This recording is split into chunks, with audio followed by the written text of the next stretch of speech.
What's up, everybody? Unrested here, and this is Osoroshi Saturday, tales of Asia's darkest and most obscure and disturbing legends. What we're going to go ahead to today is a little bit different than what you're used to. It's a dark and rainy day here, so I'm going to read some creepy nightmares given to me by my viewers. These are personal nightmares that they donated to Osoroshi Saturday in order to have me read and share with you, the viewer and listener. So we're going to start here first with Charlie's. He said, I had a nightmare recently that shook me. I was walking around in this forest and there was this crow looking up at me. He was a humanoid type crow, and it had a really long, thin, bone-colored face, kind of like a plague doctor's mask mixed with a bird's head. It had two huge wings that were like a cape, and two tiny arms that had super sharp claws. It eventually got close to me and wrapped its cape-like wings around me and pulled me closer and closer to these tiny knife-sharp type claw hand thingies, which eventually it used to dig into my torso and rip into my stomach, leading to my death. I'm pretty tall, IRL 6'3", but this thing towered over me. It was pretty spooky. It made these creepy ass whispering sounds too. I don't know if I would consider it creepy enough to make a video, but I felt like sharing. Well, thank you, Charlie. Michael says, when I was very young, I had a reoccurring dream that was entirely in claymation. My family was sitting in our living room when a dark storm cloud rolled in and the power went out. We lit some candles and the tables under the candles began to melt. Out of nowhere, a river of clay ran into the room through the cracks beneath the doors. The river began to rise and take shape of a giant, disfigured man.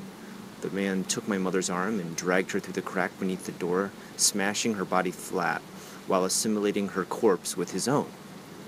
My sister and I were crying uncontrollably, while my dad did his best to secure the house, plugging the cracks under our two doors. He tried to console us, but nothing could erase what we had just seen.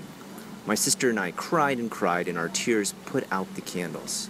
Our tears filled the holes, melted into the floor by the candles, and started to overflow. Our sorrow had created a lake from which another horrifying creature took shape and swallowed our father whole. The last thing I saw before waking up screaming was my dad's bloody face screaming from a hole in the beast's stomach, telling us to run, as he too was assimilated. Naomi writes, I once woke up into a nightmare. Opening my eyes, I was in a cramped, dirty room. There was a large window with no drapes. Hazy yellow sunlight drenched the tiny, squalid room. The heat from it was oppressive and sticky.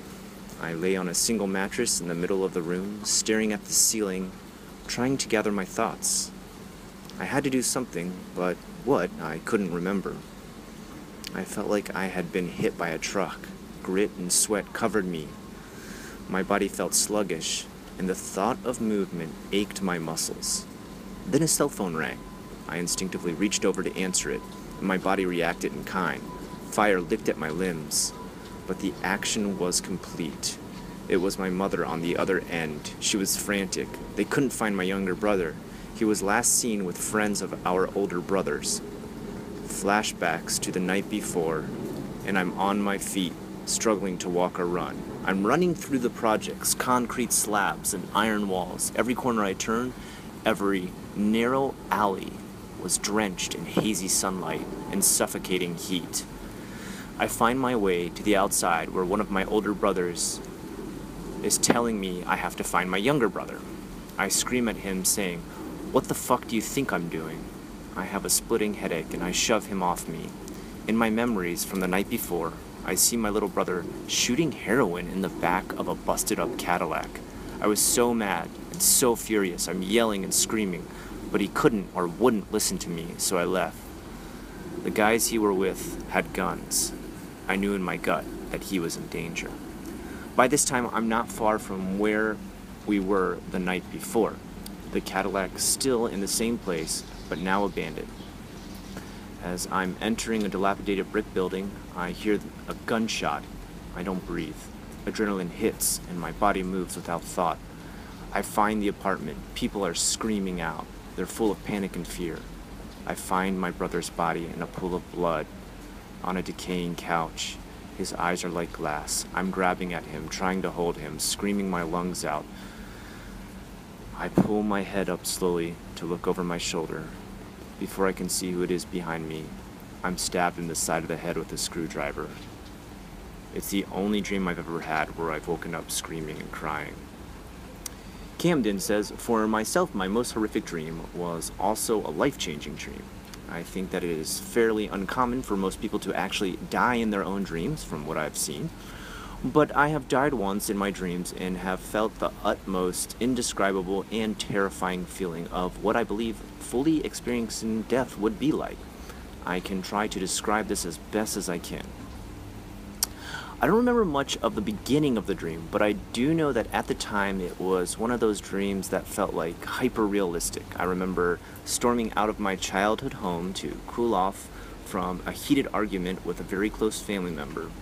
It was a hot and sunny day with a beautiful clear sky and gleaming ocean on the horizon. With tears in my eyes, I sat under a huge tree in our yard and stared up at the sky. Watching a stealth bomber streak across the sky, I noticed a parachute drop from the plane, and a bright flash blinded me for a few seconds. I figured it was a bomb that had just gone off, and I was helplessly watching as fireballs consumed the perfectly blue sky and grew bigger as it approached the ground where I stood. Pressure wave, air sucked out, my lungs in immense pain, vacuum sinuses, collapsed lungs, searing skin.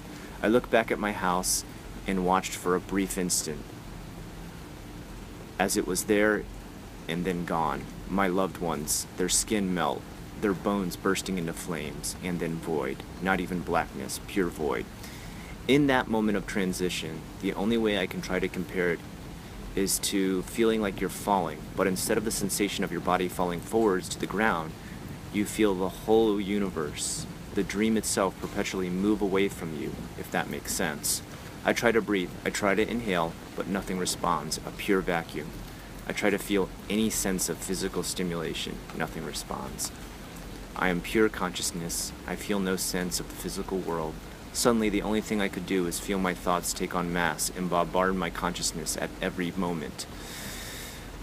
Suddenly, fear, regret, confusion, sadness, jealousy, hatred, pain, everything I've ever felt through life hits me as a single emotion in a single moment. This moment feels like it's bending any concepts of what it means to exist in space and time. I just want to go back. I just want anything. I just want my old world back. I want my family, my friends, to feel the warmth. In my last collective thoughts of consciousness and organized thoughts, I feel this depth of helplessness to which no being could ever fathom. Lucas says, this is an old one. When I was young, I often had the sensation that I was getting sucked into sleep. Probably because every time that happened, I desperately tried to stay awake. It was like I was 7 or 8 back then. Every time, back to back, after this sensation, I couldn't keep myself awake. I found myself in my own bed, in my own room. The curtain next to my bed warped into the shape of a floating witch, as if it was trying to push through the curtain to get to me. Her long, crooked nose was clearly recognizable through the fabric. When I saw this happen, I slowly got the feeling of getting sucked towards her, like being high up on a building, looking over an edge and feeling afraid, but somehow also being tempted to jump, or maybe exactly like the feeling of getting sucked into sleep. The force would become strong until it was like trying to resist the sucking power of a black hole. The witch would open her mouth from behind the curtain and start screaming, making me lose grip on my bed, sucking me into the curtain. After I wake up, I would sometimes have other normal dreams, but the nightmare was always at the start of all my dreams. Raven says, I apologize in advance for the length of this. By far, my most horrifying nightmare took place when I was about 11. I was spending the night at my friend's house. The night before was just like every other sleepover we had, staying up too late, watching movies, listening to music, talking, or even cleaning. I'd like to make note that my friend's family still had deep ties to an old religion, one they brought over from Thailand when immigrating, and my friend and I would often talk about the logistics of this religion and its black magic. Even still, before this night, nothing decidedly odd had ever really happened to us. Granted, I'd seen my friend sleepwalk a few times, but even then, that was no big deal.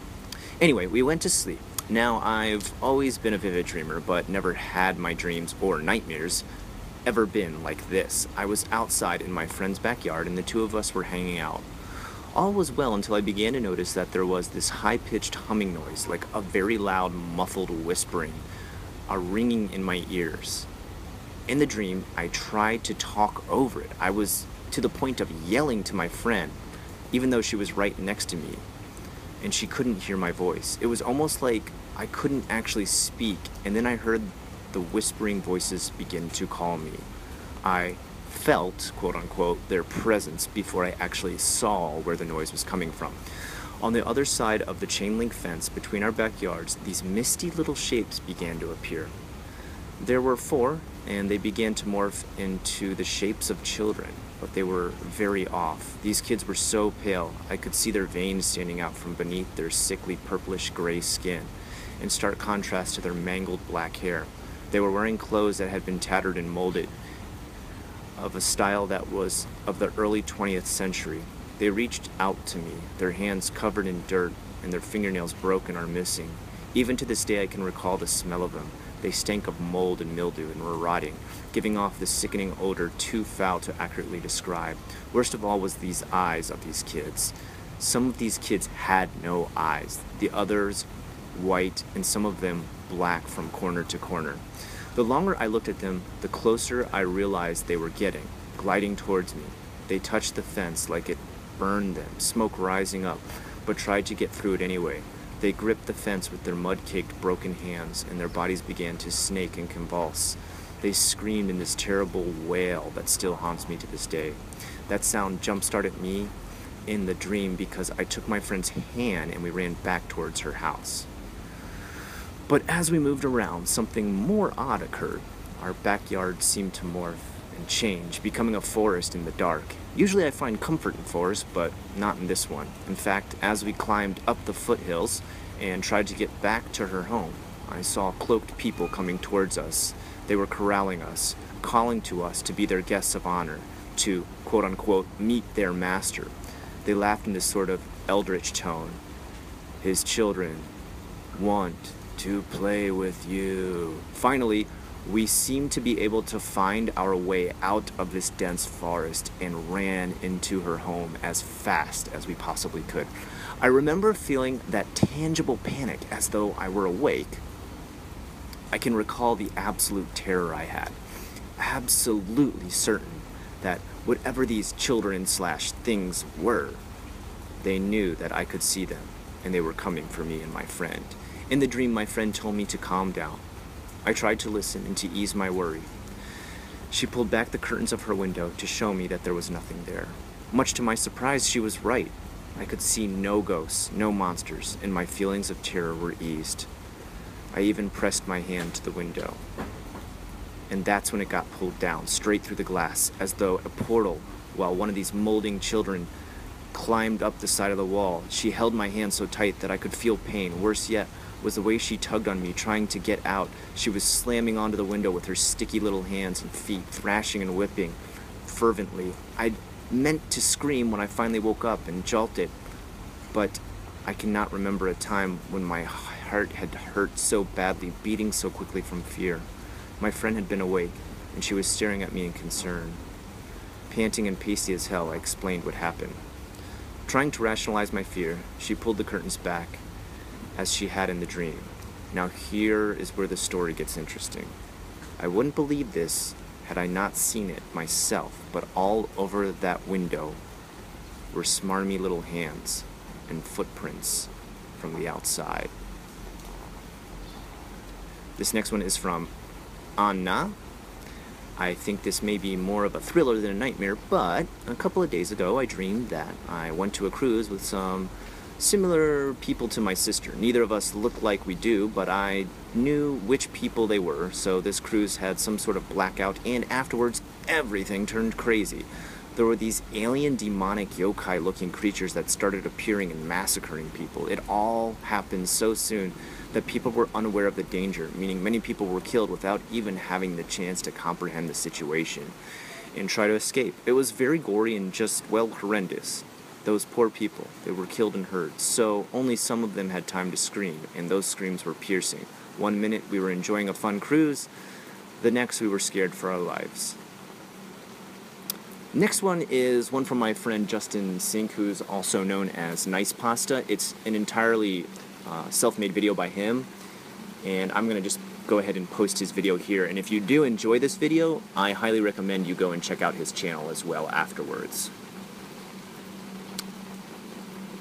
Alright guys, that was Osoroshi Saturday, the nightmare episode. I hope you enjoy hearing different people's nightmares. If you have your own nightmare to share, feel free to hand it in. And until next time, I'm Unrested, and this is Osoroshi Saturday. Have a good one.